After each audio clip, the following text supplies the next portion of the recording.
안녕하세요, 여러분. 올해 한화 이글스의 주전 중견수로 활약한 외야수 장진혁, 30일, 이 프리에이전트, 제프A, 엄상백의 보상 선수로 지목되어 팀을 떠나게 되었다. 그동안 외야에서 약점을 드러낸 한화는 비시즌 동안 주전 중견수를 새로 영입해야 하는 과제를 안게 되었다. KT 위즈는 지난 18일, 한화와 FA 계약을 체결한 엄상백의 보상 선수로 외야수 장진혁을 지명했다고 발표했다. 당시 일본 미야자키에서 마무리 훈련 중이던 장진혁은 프로에 입단한 이후 함께 해온 한화와 아쉬운 작별을 고했다. 2018년 프로에 입단한 장진혁은 1군에서 자리를 잡지 못하다가 올해 드디어 빛을 보기 시작했다.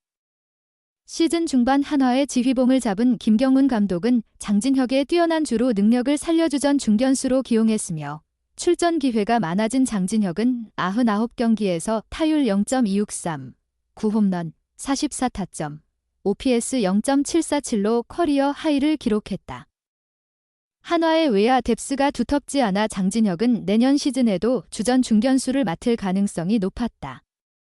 시즌이 끝난 후 마무리 캠프에 참여하여 훈련에 집중하고 있던 중 KT의 보상 선수 지명으로 갑작스럽게 팀을 떠나게 되었다. 한화는 유망 선수를 보호하기 위해 25인 보호 선수 명단에서 장진혁을 제외했으며 이로 인해 그의 이탈은 아쉬움을 남겼다.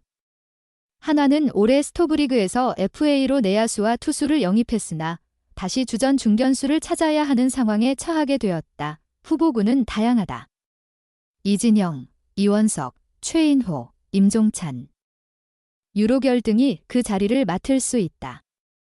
장진혁의 이적은 이 선수들에게 확실한 동기부여가 되었으며 내년 시즌 개막 전까지 김경문 감독의 눈에 띄는 선수가 등장한다면 주전 중견수 문제는 해결될 수 있다. 최근 손혁 단장은 미국으로 건너가 후보 리스트에 있는 선수들을 체크하고 돌아왔다. 중견수 수비가 가능한 수준급 외국인 선수가 있다면 페라자를 대체할 선수를 영입하는 방향으로 추진할 수 있다. 소문이 자자했던 최원태의 삼성행이 확정되면서 총 12명의 자유계약 선수, 제프A,가 계약을 체결했다. 이들의 계약 총액은 525억 원에 달한다.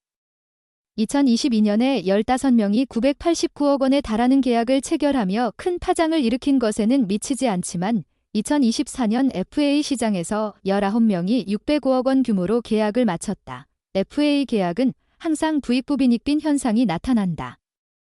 먼저 세 번째 FA 계약을 체결한 최정과 SSG가 전체 계약 규모를 크게 늘렸다. 이를 제외하면 11명이 415억 원의 계약을 했고 그중 2명은 10억 원 미만의 계약을 했다.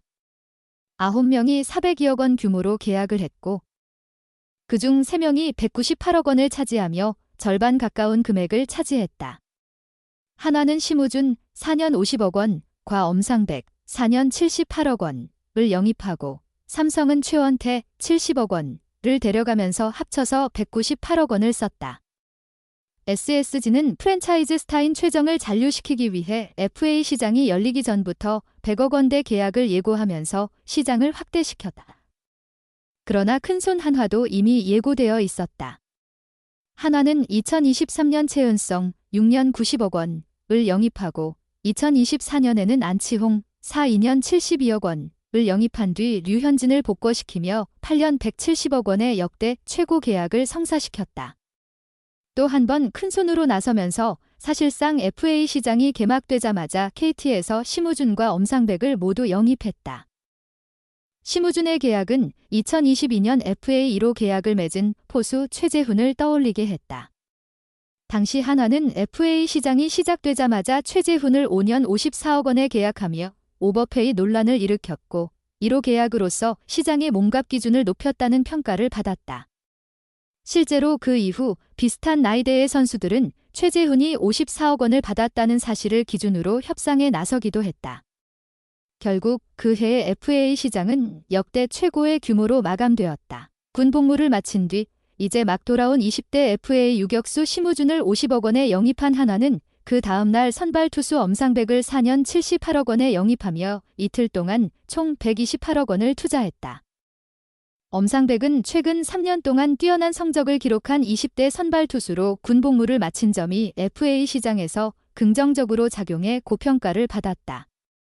78억 원은 예상보다 큰 금액이었지만 심우준의 50억 원 계약을 기준으로 상대적으로 적당한 금액으로 여겨졌다. 하나는 목표로 삼고 있던 2명의 선수를 빠르게 영입한 뒤 시장에서 철수했다.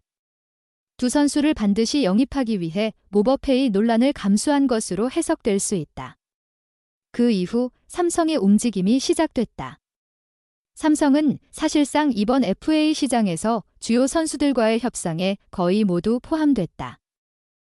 시즌을 앞두고 불펜을 대거 보강했지만 결국 불펜에서 어려움을 겪은 삼성은 추가 불펜 투수를 영입하기 위해 김원중과 장현식을 노렸다. 김원중은 롯데에 남았고 장현식은 LG로 이적했다. 특히 기아의 필승계 투조였던 장현식을 영입하기 위해 삼성이 제시한 금액은 경쟁 구단 중 가장 많았다. 원소속 구단인 기아와 LG는 50억 원대에서 경쟁할 수밖에 없었고 결국 LG는 옵션 없이 전액 보장 4년 52억 원을 제시하며 계약을 성사시켰다. 장현식을 놓친 삼성은 노경은으로 시선을 돌렸다. 베테랑 선수들인 임창민 등을 영입한 뒤 오승환의 부진으로 어려움을 겪었던 삼성이 40세의 베테랑 노경은을 FA로 영입하려 했지만 그 역시 SSG에 잔류했다. 노경은은 이 1년 최대 25억 원의 계약을 체결했다. 계약 과정이 길어졌고 그 중간에 삼성이 있었다. 이 시점부터 다른 구단들에서는 삼성은 원하는 선수를 확실히 잡고 빠져야 한다며 불만을 토로했고 몸값만 올려놓고 결국 계약하지 않는다는 의견도 제기되었다. 불펜 투수들을 연속으로 놓친 삼성이 다음으로 주목한 선수는 최원태였다. 최원태는 원소속 구단 LG가 FA 계약을 통해 그를 재영입하지 않겠다고 발표하면서 향후 진로가 불투명해졌다. 엄상백처럼 20대 선발 투수라는 강력한 무기를 보유하고 있었지만 최근 중요한 경기에서 부진했던 이미지와 각종 소문이 그의 약점으로 작용했다. 그럼에도 불구하고 여전히 매력적인 투수였기에 삼성 외에도 여러 구단이 접촉했다. 그러나 선수 측이 제시한 과도한 계약 요구는 결국 치명적인 약점으로 작용했다. 여러 구단이 그와 접촉한 뒤 원하는 금액을 듣고는 한 번의 계약을 포기하기도 했다. 여러 차례 영입을 시도했지만 성과를 내지 못한 삼성은 결국 최원태의 유일한 행선지로 남게 되었다. 경쟁이 없는 영입전 속에서도 삼성은 최원태와 4년 70억 원 계약을 체결했다.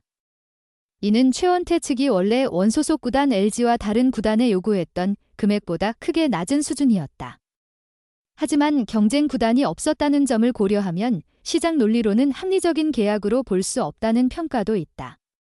옵션 12억 원이 포함되었지만 대부분 달성하기 어려운 조건으로 설정되어 있어 선수가 이를 수락하는 경우는 드물다. 자금이 부족한 것도 아니고 FA 영입이 번번이 실패한 삼성이 결국 최원태를 반드시 영입해야 한다는 상황에서 나온 결정이라는 평가도 있다.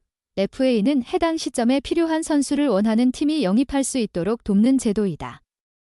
그러나 몸값의 기준이 일정하지 않기 때문에 시가를 결정하는 배경과 환경이 매우 다양하다.